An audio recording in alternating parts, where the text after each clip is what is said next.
Story time with Hannington. Yeah. Welcome guys back to my YouTube channel. Hey channel, welcome back to my guys. This is Hannington, TECHANT Media CEO again here. And today I have an interesting story about some guy. I'll explain about it. Let me just say a mistaken identity. This is the title. You have seen the title, mistaken identity. So it's about like half the life of a person was a mistaken identity. Sit back, relax, enjoy, and have a banana smile. So anyway, guys, I'm glad. Make sure you subscribe to my YouTube channel. Kama uja subscribe. This is my second video. This is 2024, and I'm glad to be here. So kitu nafaa kuwajulisha ni kwamba you guys should remember to book your shoots with me. I'll pin my number there and my Instagram handle. You can check my pictures. You can book shoots with me around Narok, anywhere when unataka tunaweza kuja, but there will be upon you and lunch and accommodation. Tuna shoot ngoma pia. That's just for advertisement, but anyway guys, you can check my number there. You can talk to me through WhatsApp if you have anything to ask me. So let me get into the video.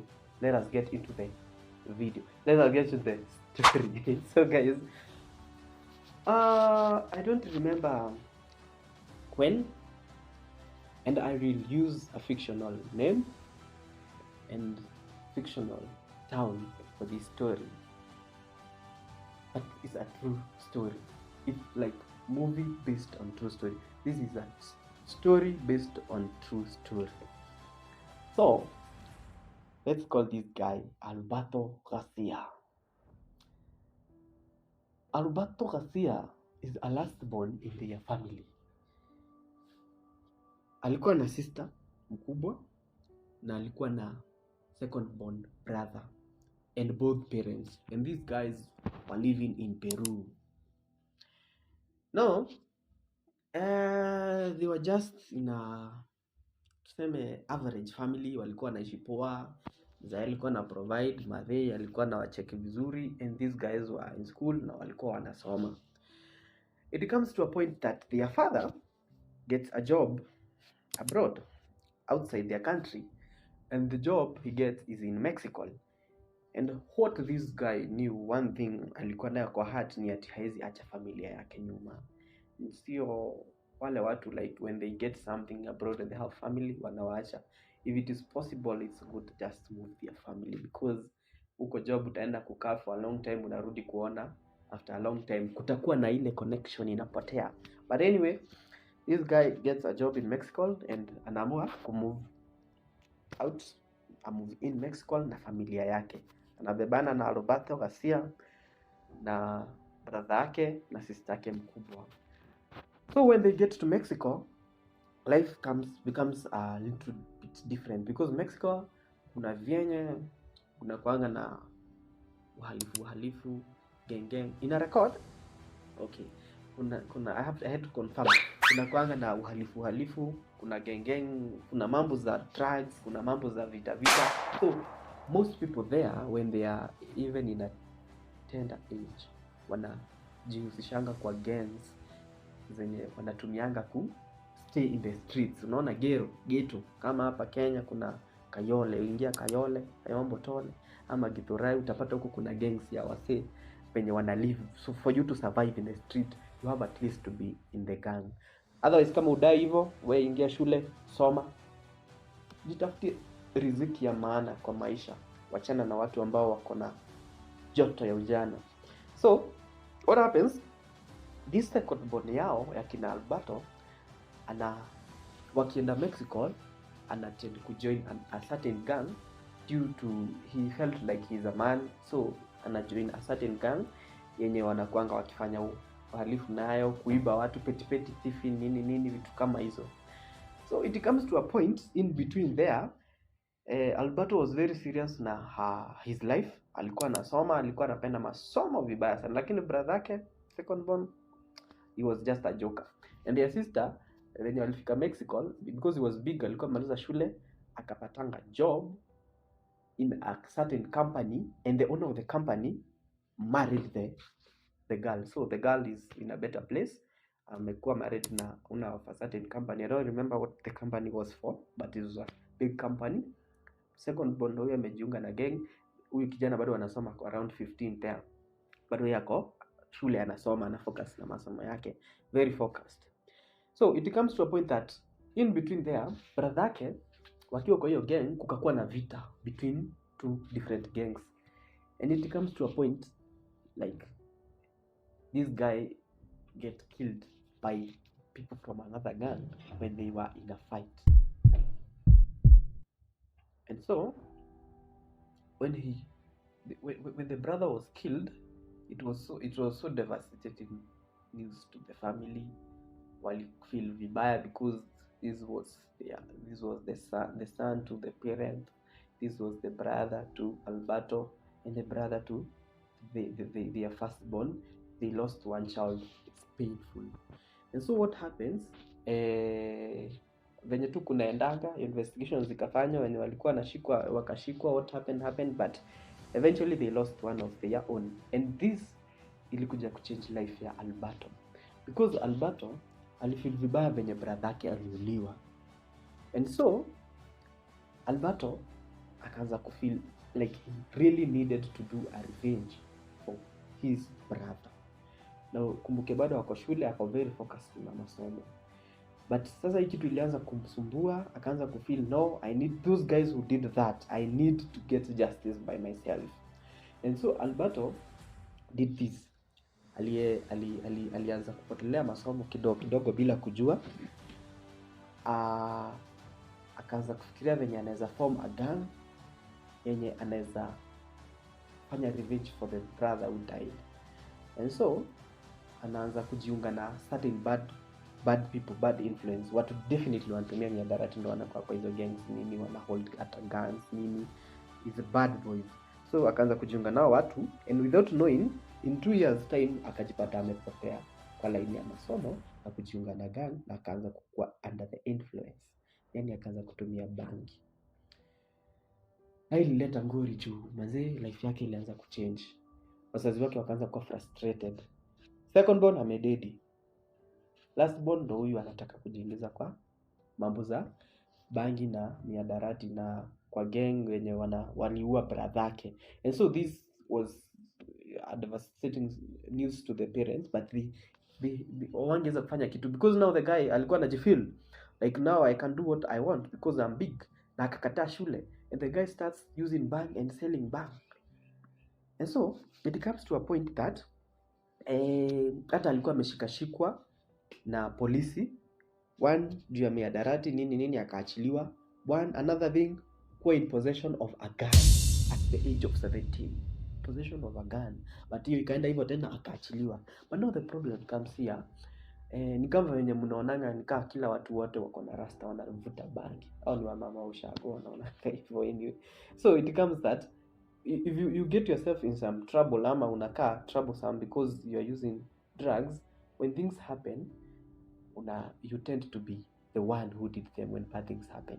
And so if there is a time it happens like this, kulikuwa na brothel in the city, kulikuwa na brothel, na kukakuwa na mtu alikuwa ameenda, kulikuwa na tu mubaba tu alikuwa ameenda kwa brothel, akafanyiwa mambo yake pale, akajinoise, alafu akitoka akienda kuingia kwa gari yake akaatakiwa na 3 boys who are teenagers boys. Akaatakiwa na 3 teenagers, wakamtaka kumrob pesa, akakataa.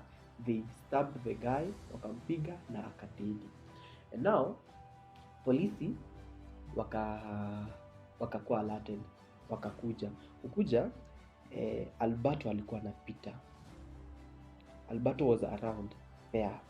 And so when the police came, they were given the description of the people who did that by the owner of the brothel. You will come to understand why the owner gave the description of the guys who stabbed this man, and hakuona, in real sense hakuona what happened, but alipeana description, a certain description of a person mwenye alikuwa kwa hiyo hao vijana teenagers watatu na wakaua huyo mzee. And polisi kuangalia, unajua definitely polisi huko unajua na respond haraka, si kama hapa kwetu Kenya. So after kuangalia walijua there is a certain area watu hawezi kuwa wamehepa. After kusearch wakapatana na nani, Alberto akiwa na nini, mkoba wa bangi ya darati. This guy alishikwa and akakuwa accused the death of that man who was stabbed to death. Sasa Alberto hangeweza kujitetea because one thing, he was in possession of, I guess, a knife. Alikuwa ameshikwa before na alikuwa na bangi. And hii kesi ilimpeleka design parents wake hawakushtuka venye walisikia ati ameshikwa na polisi, because walikuwa najua alikuwa ashajiingiza kwa miadarati. So kushikwa yake walikuwa wamezoea, walikuwa najua ameishi kwa hata magani, so it was not, haikuwa shtua sana. So hii kitu ilimpeleka mbio na akajipata ameingia jela, ameshikwa na akapelekwa jela kwa Mexico. And so this is now what happens to this guy. When alipelekwa jela, iko somewhere in the middle of nowhere. This guy was taken in a jela where it was in the middle of nowhere, like jela place ilikuwa, it was in a desert and it was the only. Juu akipelekwa na gari alikuwa anashangaa tunaenda wapi, waka leave the city, wakaendelea kuenda, gari ikaendelea kuenda, akaona ameingia kwa desert to place that it was somewhere that you can't run away actually. Hata ukitoka you can't, because it was a desert. Sijui venye hiyo jela inaitwa, sikumbuki. So what happened, venye alipata ameingia jela akajua now there is nothing I can do here. Na alikuwa sentenced for alipewa a life sentence due to alikuwa accused of first degree murder. So he was given a life sentence and he was to serve in that jela without parole, like ange appeal. So he was to live there the rest of his life. Now kuingia jela, life was very different in jela. What happened, alienda akapatana na watu huko. Kwanza ukifika, kitu ya kwanza pale jela unakuwa welcomed kama newcomer. Wewe unakuwa demu ya mtu. Akapata huko ndo watu pia wanatumia miadarati kwa jela. Huko ndo watu wabaya wako, because now hii jela it's maximum prison, because watu wenye walikuwa huko wote they were accused of first degree murder and other, actually wengine wameua a lot of people, not one. So the people were there were very bad people. Venye aliingia jela hakuwa anaongea na mtu, alipata watu wanaishi kwa gangs kwa jela. Ili hiyo jela uweze kuishi ulikuwa unaishi na gangs, like you have to group yourself in other people ili uweze kuishi kusurvive kwa hiyo jela. And so akiingia tu hivyo hangeweza enda kuenda tu atakuwa amejoin a certain gang. You had first to prove yourself that you can be in that gang, si kuenda kuweka weakness kwa gang fulani. And so what happened, yeye aliingia jela, hakuwa anaongea na mtu, he was just quiet, alikuwa tu anajiangalilia tu watu.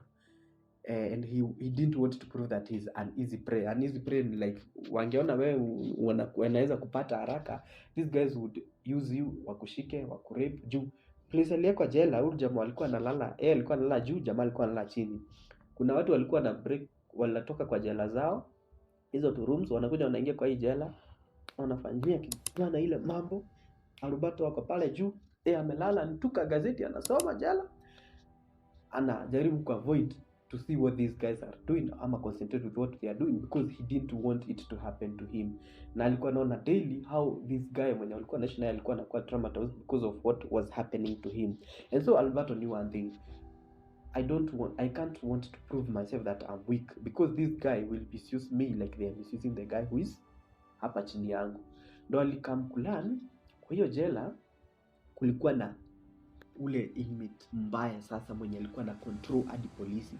This guy alikuwa ameshikwa kwa juvenile akiwa 13, alikuwa already ashaua 13 years. Alikuwa ashaua a person, akaekwa juvenile. After kuwekwa juvenile, after kumfika sijui 18 years 19, akaachiliwa kurudi tena nje akauana tena. So he was bad. Alikuwa amekaa jela for 20 years 13 plus 20, 33. He was 33 years old, but ni alikuwa na control jela juu he was so fierce in such a way that alikuwa na control polisi wa jela, because hao polisi walikuwa wanajua if hatutasikiza this leader of them, alikuwa anapata privileges, hii jela tunaweza pia sisi uawa juu watu wote wako hapa ni watu wanauana. The people who are around here are people who kill, so they can even kill us ama uane wao kwa wenyewe, and that's not what we want to happen. And so what happened, kulikuwa na that guy, let us call that guy tumpe jina gani,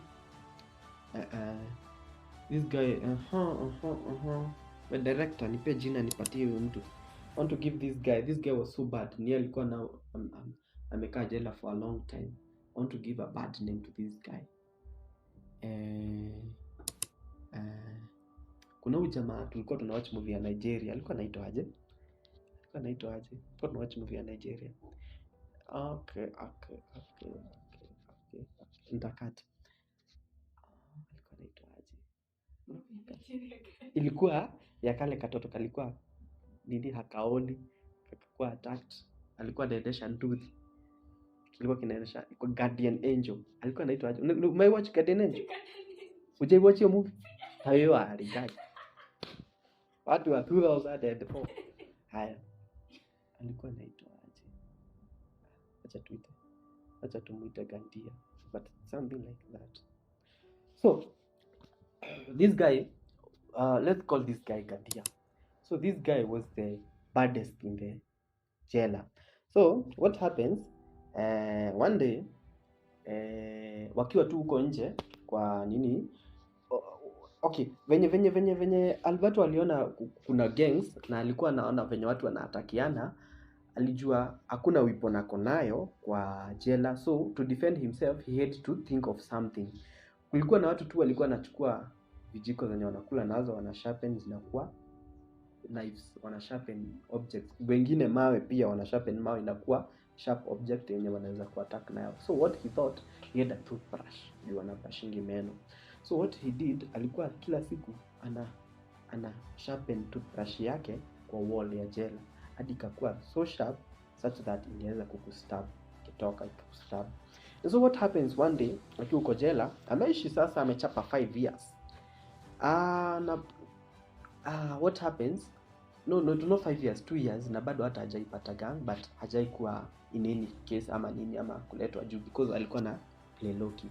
So what happened, wakiwa nje one day, a certain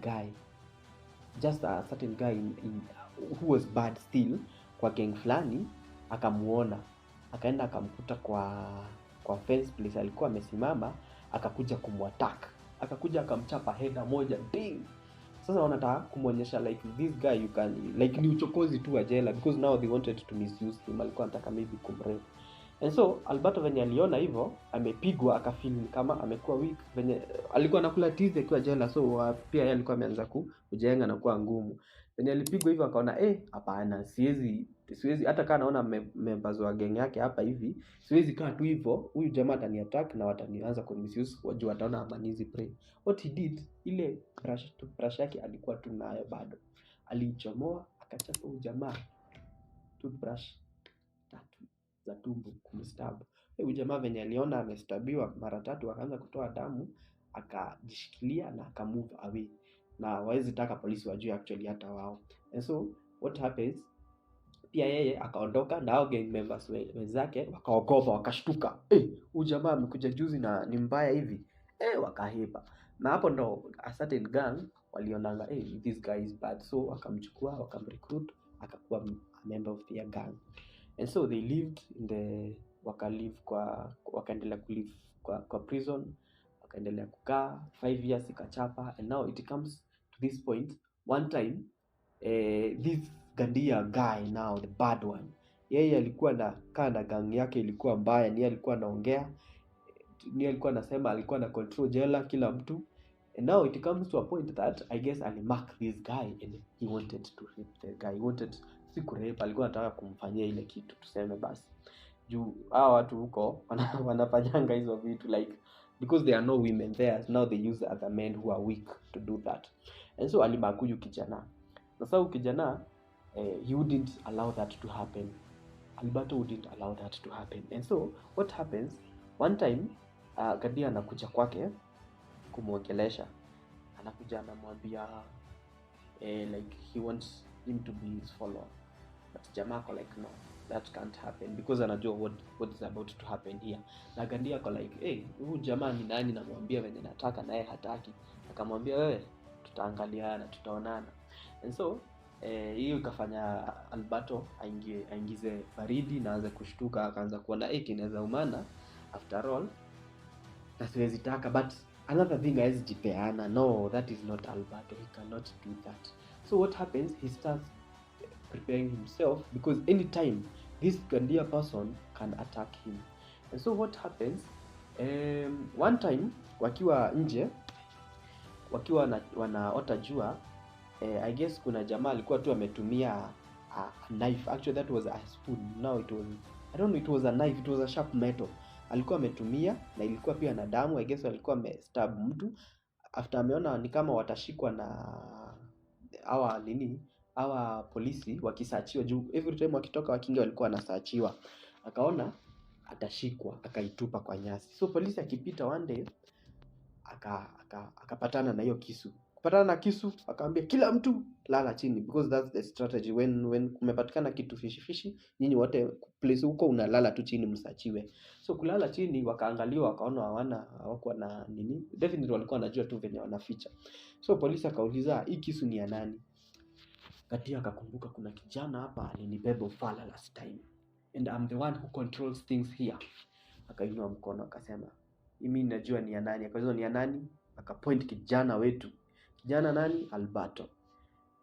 So kila mtu anajua Gandia akisema ni wewe unakubali, juu ukikataa after that wewe utaona mambo. Lakini Alberto si mchache, akaona this will happen. Akasema no, that knife does not belong to me.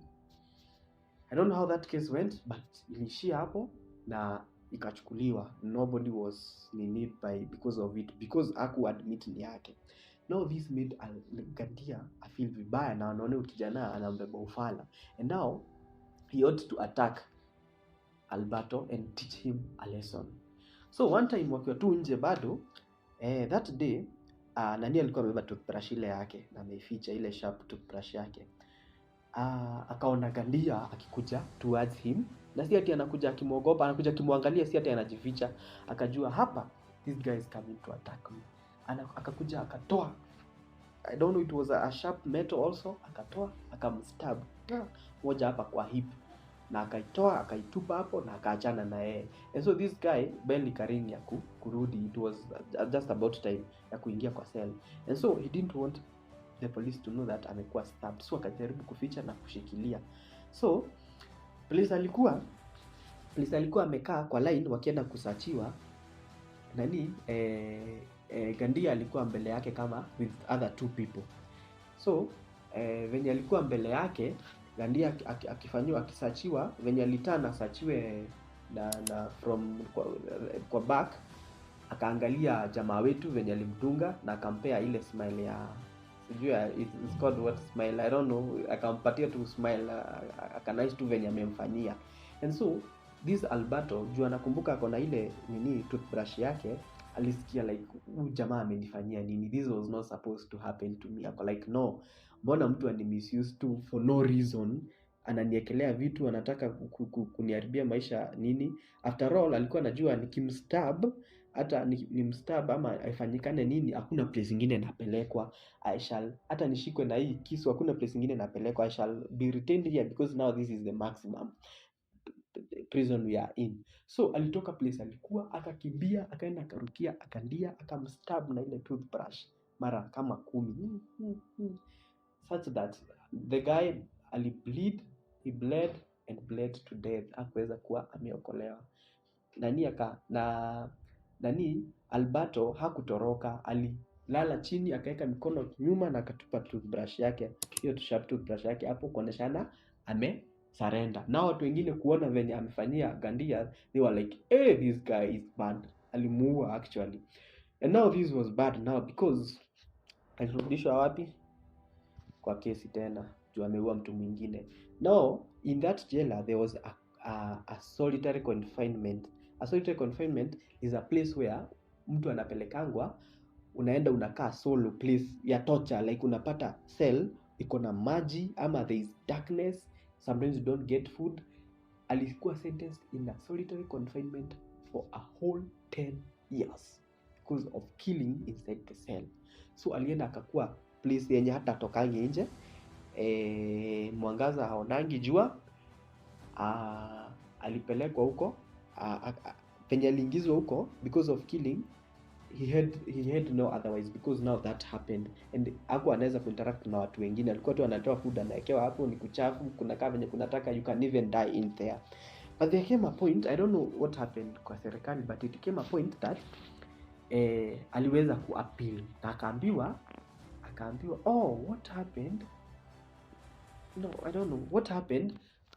Angeweza kuappeal hiyo kesi ya solitary confinement, ile aliwekwa kwa hiyo jela ingine mbaya. Sasa kwenye hata there is no hygiene huko, ungeweza kuappeal na kesi yako iangaliwe tena, because it was judged that he did that to defend himself. Already alikuwa stabbed.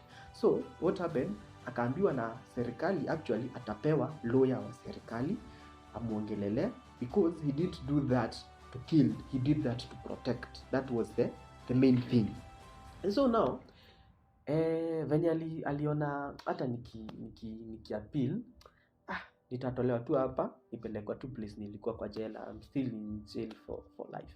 Akachagua tu anybody kwa hiyo list ya watu, ilikuwa watu 33 lawyers from the government. Akachoose just anybody, akachoose just any number, like number 7. But he didn't know this will change his life, because now when this lawyer alichukua kesi yake, alichukua mpaka kesi yake ya before ile ya murder, and now wakaanza kukesi. Ameishi now for an year kwa solitary confinement. Wakaanza kukesi till the 8th year akiwa bado kwa solitary confinement. Ndio huyu lawyer alikam to a point ya kufanya koti yamini that the guy was not guilty, even not for the stabbing kwa jela, hata for the death ya the guy who died in the brothel some, I guess 15 years ago. Because this guy, kulingana na huyo jamaa, alishutiwa actually, he was shot. Na kulingana na place alikuwa shot, it just showed that alikuwa shot from a high angle, like place high angle. So kumaanisha mtu alimuua ni mtu alikuwa tu kwa ghorofa juu mahali, alimshoot mara sijui 3. Na kulingana na huyu mzee wa brothel, venye alisema ni vijana 3 walifanya hivyo. Hao vijana walikuwa wanatembea wakipita, na ilikuwa akina nani? Akina Alberto, he was among them, walikuwa wanatembea wakipita. Akasema ndi wao walifanya hivyo. He just said that to divert the police, because brothel are not allowed in the country, and so he did that to move away the police, ili yeye aendelee na kazi yake ya brothel. And that how the police mwenye alipewa hii kazi ya kushika, alipewa description, alienda kushika akina Alberto, and they had not done that. The court came to realize that the guy was never guilty after all, after wasting a whole 15 to 20 years in jail and 8 years in solitary confinement. What a mistaken identity. As we speak, Alberto alitoka jela na akalipwa takriban shilingi $5 million. Yeah, $5 million because of waste life yake kwa jela. Is a good thing. Right now is anaishi maisha fiti. After all, due to the trauma, hawezi kumlipa the trauma alipitia, kuona watu wakirepiwa, kufanya nini kwa jela nini, solitary confinement. After all, they wouldn't have paid enough for that, and so he has privileges right now in his life, but he's still alive, but free, and he has his own freedom. That sometimes happens in life. Unajipata kwa situations zenye huwezi jitoa for no reason. Ni watu wengi wako jela for not, and they did nothing. But anyway, that's the end of my story. Make sure you subscribe to my YouTube channel and I'm out. Goodbye guys. Alafu nipate siku record. Unajua nakaa hivyo nafikiria. Shit, uski. Nini kiko na nini? Charge. Ilisha charge. Sasa imeisha. Imeisha imekuonyesha aje? Umeona Nimeisha tu saa hii, like nimeona kizima tu sasa hivi nimesimama. Walai.